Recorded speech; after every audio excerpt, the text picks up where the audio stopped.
बेशक लाखों साल पहले हम इंसानों के एंसेस्टर्स ने बहुत से खतरनाक एनिमल्स का सामना किया था जिनके बारे में हम आज इमेजिन भी नहीं कर सकते। इस वीडियो में मैं आपको कुछ ऐसे ही एनिमल्स के बारे में बताने वाला हूँ जो यकीनन आजकल के जमाने में तो काफी शरीफ लगते हैं, लेकिन किसी जमाने में खौफनाक मॉन्स्टर की तरह हुआ करते थे। वैसे ये वीडियो मेरी most dangerous extinct animal series का पार्ट 4 है और पहले, दूसरे और तीसरे पार्ट में आपने बहुत अच्छा रिस्पॉन्स दिया था, तो इस वीडियो को भी पूरा देखना। नंबर 7, डायनोथेरियम। जब भी किसी भी एलिफेंट की एक्सटिंक्ट स्पीशी की बात होती है तो पहला एनिमल हमारे दिमाग में वुली मैमथ आता है, लेकिन मिली है एलिफेंट की सबसे अंडररेटेड डायनोथेरियम नामी स्पीशीज से, जिनके दांत पीछे की तरफ अरेंज हुआ करते थे जो इन्हें देखने में बहुत ही अजीब लुक देते थे।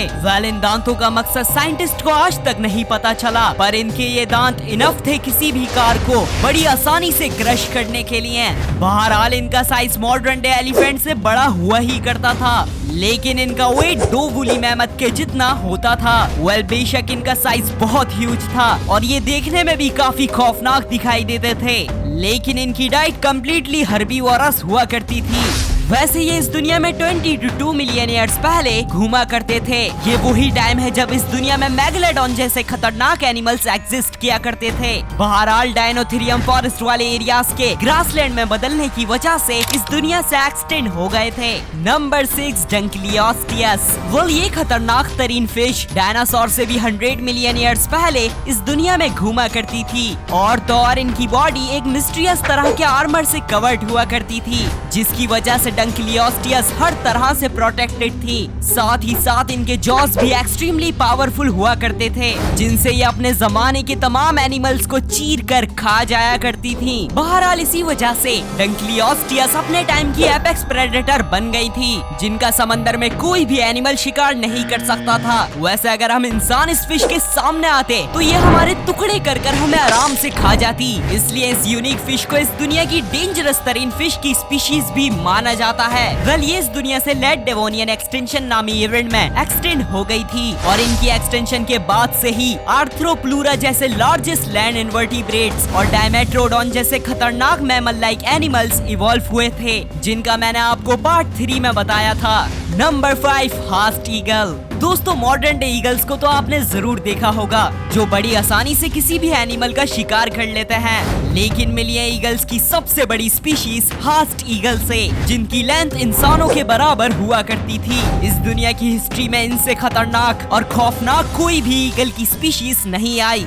ये इस दुनिया में आज से 600 to 500 ईयर्स पहले सिर्फ और सिर्फ न्यूजीलैंड में पाए जाते थे, और तो और ये ईगल ज्यादातर न्यूजीलैंड में पाए जाने वाले ह्यूज और इस दुनिया के सबसे टॉलेस्ट बर्ड्स मोआ का शिकार किया करते थे। वैसे इस बर्ड का वेट तकरीबन 250 केजी हुआ करता था, और हम इंसानों का एवरेज वेट सिर्फ 60 केजी होता है। इसलिए काफी लोगों का मानना है कि हास्ट ईगल इंसानों का भी बड़ी आसानी से शिकार कर लिया करते थे। बहरहाल अराउंड 1300 AD में जब इंसान पहली बार न्यूजीलैंड आए थे तो इन्होंने हास्ट ईगल की मेन डाइट मोआ बर्ड का हद से ज्यादा शिकार करना शुरू कर दिया था, जिसकी वजह से मोआ बर्ड पूरी तरह से एक्सटेंड हो गए थे, और इन्हीं के साथ साथ हास्ट ईगल भी इस दुनिया से हमेशा के लिए एक्सटेंड हो गए। नंबर 4, शास्तासोरस। शास्तासोरस इस दुनिया की हिस्ट्री में आने वाली अब तक की सबसे बड़ी मरीन रेप्टाइल है, जिनका साइज फेमस सी मॉन्स्टर मूसासोरस और इस दुनिया की लार्जेस्ट शार्क मेगालोडॉन से भी कई गुना ज्यादा बड़ा हुआ करता था। इवन कुछ एस्टिमेट से तो पता चलता है कि इनका साइज इस दुनिया में आने वाली सबसे बड़ी लिविंग थिंग ब्लू व्हेल से भी बड़ा हुआ करता था, लेकिन इनका साइज होता तो बहुत बड़ा था, पर इनका स्कल ओवरऑल बॉडी के मुकाबले काफी ज्यादा छोटा हुआ करता था। शास्तासोरस के पास तीत नहीं हुआ करते थे, इसी वजह से इतना ह्यूज साइज होने के बावजूद ये छोटे और सॉफ्ट एनिमल्स का शिकार किया करती थी। बहरहाल शास्तासोरस ट्रायासिक पीरियड में इस दुनिया में पाई जाती थी। ये वही टाइम है जब सार्कोसुकस जैसी क्रोकोडाइल की सबसे बड़ी नस्ल भी इस दुनिया में एग्जिस्ट किया करती थी। शास्तासोरस इस दुनिया से अचानक से एक्सटेंड हो गई थी, लेकिन इनके एक्सटेंड होने की एक वजह इनसे छोटी पर इनसे ज्यादा खतरनाक पिलियोसोरस नामी मरीन रेप्टाइल बताई जाती है। इस रेप्टाइल की वजह से शास्तासोरस के लिए कंपटीशन बढ़ गया था। नंबर 3, ग्लिप्टोडॉन। देखने में तो ये एनिमल आपको कोई जाइंट रोडेंट लग रहा होगा, लेकिन नहीं, इनका चूहों से दूर का भी कोई ताल्लुक नहीं था, बल्कि ये एक तरह के आर्माडिलोस थे। आर्माडिलोस ऐसे एनिमल्स को बोलते हैं जिनकी बॉडी के ऊपर आर्मर्ड शेल होता है। ये आर्माडिलोस सिर्फ और सिर्फ नॉर्थ और साउथ अमेरिका कॉन्टिनेंट में पाए जाते हैं। बहरहाल ग्लिप्टोडॉन आर्माडिलोस की सबसे बड़ी नस्ल थे, जिनकी बॉडी में आर्मर तो होता ही होता था, पर साथ ही साथ टेल में स्पाइक्स भी हुआ करते थे।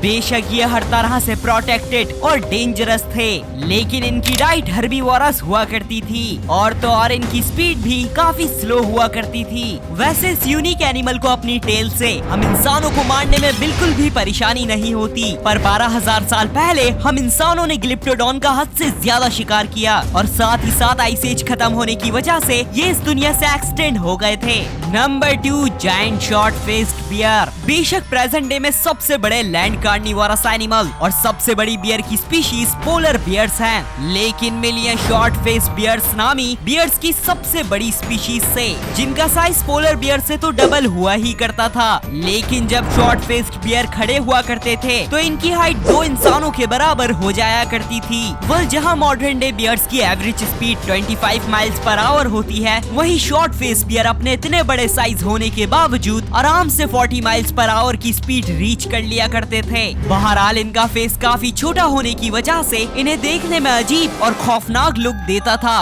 जायंट शॉर्ट फेस्ड बियर भी नॉर्थ अमेरिका कॉन्टिनेंट में पाए जाते थे और माना जाता है जब इंसान नए नए इस कॉन्टिनेंट में आए थे तो शॉर्ट फेस्ड बियर इनका बहुत बुरी तरीके से शिकार किया करते थे। बहरहाल 12,000 साल पहले इंसानों ने इनके हिस्से के एनिमल्स का बहुत ज्यादा शिकार करना शुरू कर दिया था। साथ ही साथ आइस एज खत्म होने के बाद मौसम बदलने की वजह से जायंट शॉर्ट फेस्ड बियर इस दुनिया से हमेशा के लिए एक्सटेंड हो गए थे। Number 1, hello pig. डायनासोर्स के खत्म होने के काफी सालों बाद एक खतरनाक पिग जैसा एनिमल्स की इंटेलोडोंट्स नामी फैमिली इवॉल्व हो गई थी और तो और इस फैमिली के एनिमल्स देखने में हद से ज्यादा खौफनाक थे, जिसकी वजह से पैलियोंटोलॉजिस्ट ने इनका निकनेम हेल पिग्स और टर्मिनेटर पिग्स रख दिया। इस फैमिली के सबसे खतरनाक हेल पिग डेओडॉन थे, जिनका साइज तमाम इंटेलोडोंट्स के मुकाबले सबसे बड़ा था और तो और ये पिग्स की तरह ओमनीवोरस हुआ करते थे और जो भी एनिमल सामने आता था उसे अपने खतरनाक जॉस से आराम से खा जाया करते थे। साथ ही साथ इस एनिमल की आंखों के नीचे अजीब सी हड्डी भी हुआ करती थी, बिल्कुल मॉडर्न डे पिग्स की फैमिली को बिलोंग करने वाले वार्टहॉग्स की तरह। वैसे पिग्स के साथ इतनी सारी सिमिलैरिटीज शेयर करने के बावजूद इनका ताल्लुक पिग्स से दूर का ही था। बहरहाल ये इस दुनिया से 23 to 16 मिलियन ईयर्स पहले एक्सटेंड हो गए थे और इनके एक्सटेंड होने की वजह अभी तक मिस्ट्री है। मुझे उम्मीद है आपको ये वीडियो जरूर पसंद आई होगी। अगर हाँ तो वीडियो को लाइक करें और मजीद इस तरह की वीडियोस देखने के लिए चैनल को सब्सक्राइब करें। मिलते हैं नेक्स्ट वीडियो में। Take care, bye bye.